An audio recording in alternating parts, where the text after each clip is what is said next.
Imagine an exam that lasts 3 days. An exam that decides, in just a few hours, which university you'll attend, what job you'll have, even who you'll end up marrying. An exam so important, the government treats it with a level of secrecy usually reserved for military secrets. A system with over 1,300 years of history. One that survived even when the country pulled students out of classrooms and sent them to work the fields instead. Today, the questions are printed inside a prison, and the teachers who write them disappear for months. So what kind of exam demands this level of security? In China, more than 10 million students put their entire future on the line in just 3 days. Cheating scandals, identity theft, prison sentences, and 16-hour study days. This is the Gaokao, the exam China considers more important than anything else. Every year, barring a natural disaster, the Gaokao takes place on the same 3 days, June 7th, 8th, and 9th. During those days, the entire country reorganizes itself around its students. Construction work stops. Traffic gets rerouted around every exam site. Taxis give free rides to any student on their way to sit the exam. Even noise becomes a punishable offense. Anything that could distract a student gets banned in the surrounding area. Inside the exam hall, the control is just as strict. Double identification, with both an ID card and an access pass. Metal detectors, a total ban on electronic devices, no exceptions. The envelopes containing the questions stay sealed until the very last moment, opened only in front of the students themselves. But not every student experiences this exam the same way. In less developed provinces, families see the Gaokao as their child's one real shot. There's no room for error, no backup plan. In big cities, on the other hand, many families face it with less pressure, not because the exam is any easier, but because other paths exist if things don't go as planned. The state even gets involved in the smallest details. Every year, some students show up without the right paperwork, or end up at the wrong exam site.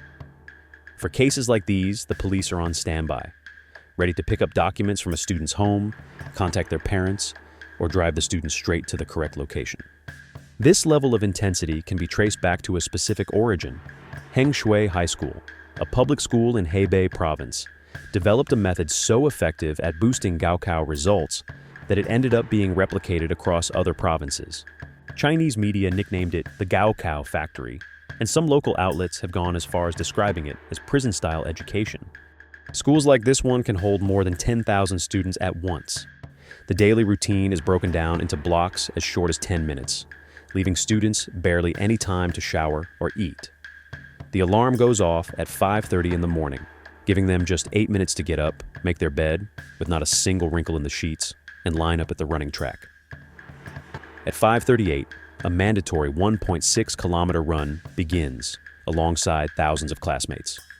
The school day runs up to 16 hours.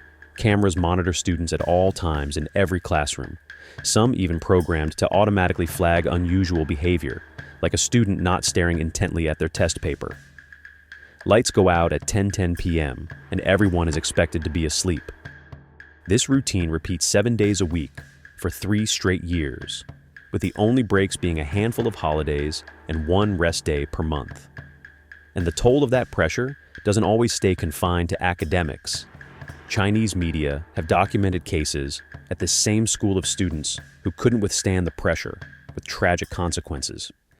But all of this control pales in comparison to what happens before the exam even reaches the classroom. Weeks before the Gaokao, a group of teachers receives a notice. They're being called in for a special project. They can't reveal where they're going, how long they'll be gone, or share any real details, even with their own families.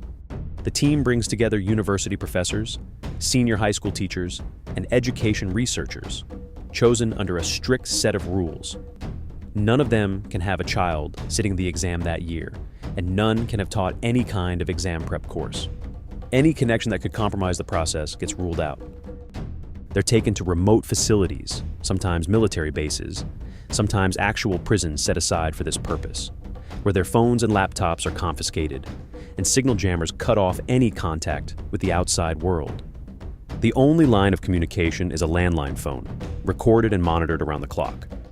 Inside, they draft 2 complete exams, identical in difficulty. one official version, and a backup in case the first one leaks. And they can't leave, not once the exam is written, not once it's printed, not until the Gaokao itself is over. The Gaokao isn't printed at a regular printing press. It's printed inside a prison under armed guard 24 hours a day. And once it's printed, it travels to every destination under escort, guarded like a state secret, classified at the same security level as a nuclear document. Every truck is tracked by dual satellite positioning. If it strays even a few meters off its designated route, an alert fires instantly at Command Central. So what exactly does this exam involve? The result isn't a simple pass or fail. It's an exact score out of a possible 750 points in most provinces. And that single number, almost on its own, decides the rest of your academic life. Every university and every degree program sets its own cutoff score each year. But that cutoff isn't decided in advance by the school. It's calculated automatically based on demand. If a program has 50 open spots and 500 students apply, those 50 spots go to whoever scored the highest. The cutoff for that year ends up being the score of the last student admitted. With a very high score, a student can get into the country's elite universities, which in most cases aren't in their home province, but in major cities along the East Coast. With a mid-range score, the path narrows to regional universities, or to less competitive programs. And with a score just barely above the minimum, the options shrink down to lower prestige programs, or retaking the exam the following year, hoping for a better result. There's one number that sums up this obsession: 985. That's the shorthand for a select group of just 39 elite universities, the best in the country.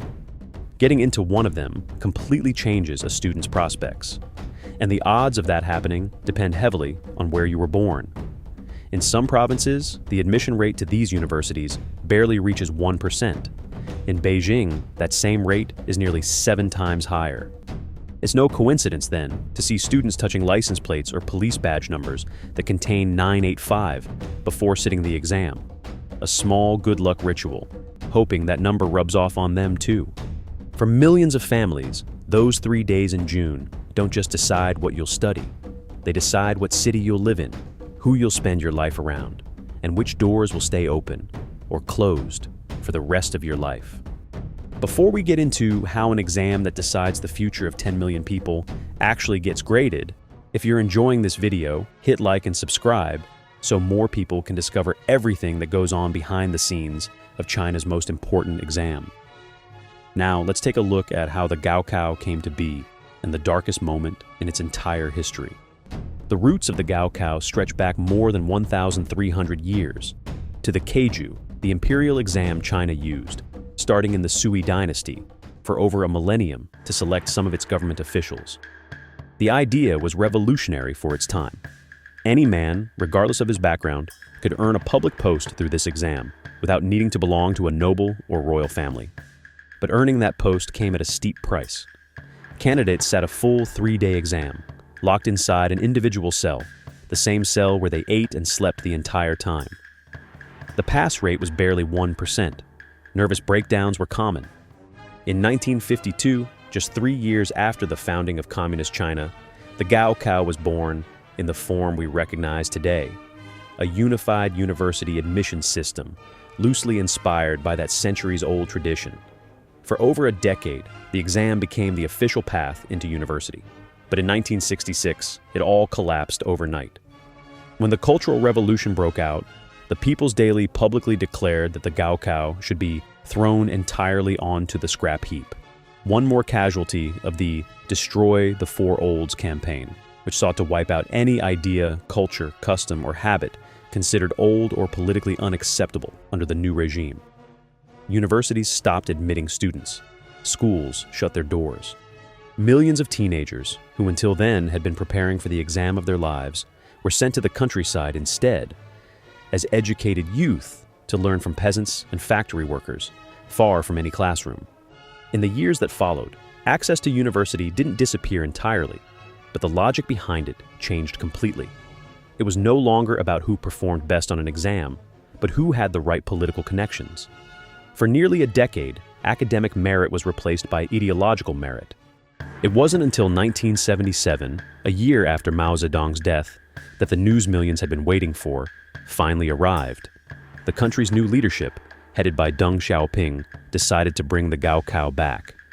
The news spread across the country like wildfire, and when registration opened, nearly 5.7 million people signed up. Not just recent high school graduates, but men and women in their late 20s who had been waiting over a decade for this chance. There were only 272,000 spots available, a brutal level of competition after a decade in which higher education had been quite simply out of reach. With the system now restored, another challenge remained. How do you fairly grade millions of exams at the same time? Once the last student turns in their exam, another process begins, just as meticulous as everything before it. Every exam is scanned at high speed, and the system crops each answer individually, wiping out any personal information and replacing it with a random code. No grader ever sees a full exam or knows whose it is. The grading team is anything but small. In Shandong province alone, in 2026, more than 3,700 people took part. Every one of them goes through mandatory training before grading a single real exam. But before grading begins, a team of experts reviews a sample of real answers to anticipate every possible way a question could be solved. If they find 10 different paths to the same correct answer, they build 10 separate scoring criteria, one for each path. For the more subjective answers, each exam is reviewed by two separate graders, neither aware of what the other scored. If both scores fall within a reasonable margin, the final grade is the average of the two.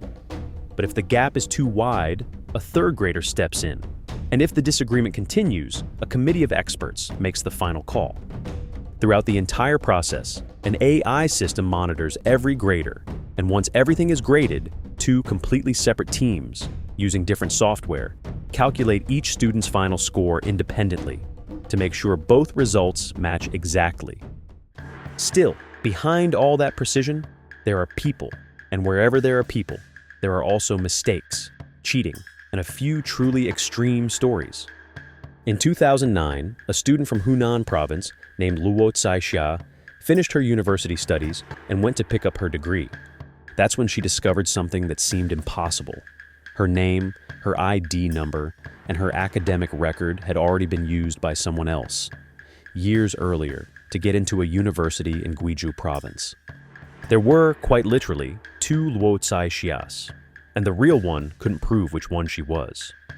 The investigation revealed that a former classmate, with help from her own family and their connections, had managed to have Luo Caixia's academic record, name, and even her score assigned to her daughter. A complete identity stolen on paper that had slipped through every check of the time without raising a single suspicion. And this wasn't an isolated case.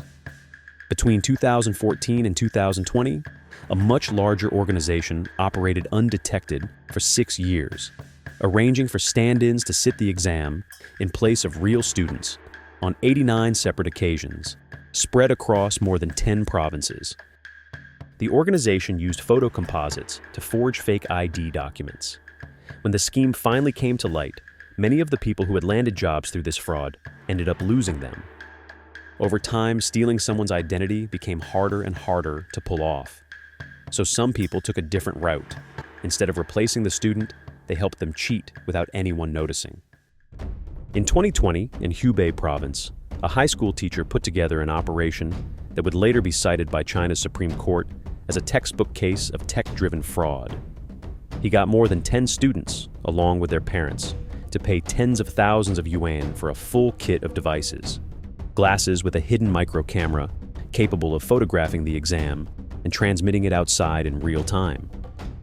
Nearly invisible earpieces, through which a team of tutors solved the questions from outside and fed back the answers. And erasers that vibrated at different frequencies, silently signaling the correct multiple-choice option. The plan fell apart because several students acted suspiciously during the exam. The teacher was sentenced to 3 years in prison. The students involved were banned from sitting the Gaokao for the next 3 years, with the violation permanently recorded on their academic record. But not every extreme moment in the Gaokao's history has to do with fraud. Some simply have to do with the limits of the human mind under pressure. During one exam, a student, in the middle of a stress-induced breakdown, started tearing up his own answer sheet, and along with it, the sheets of several classmates nearby. The torn paper wasn't just a mess. Those sheets are graded by optical scanning machines, and a damaged sheet simply can't be read. Every student affected that day had to retake the exam, this time with a different version of it, the so-called version B, specifically designed to rule out any chance of copying between them. Behind every score, there isn't just a number. There's a person putting absolutely everything on the line. Students who push themselves to the breaking point before they even sit down for the exam, pouring years of extreme sacrifice into just 3 days, knowing that, for many of them, this is the only path available toward a different life. Thanks for watching until the end, and if you want to go deeper into China's history, don't miss the video on the ancient tradition of gifting a coffin to your parents while they were still alive. See you in the next one.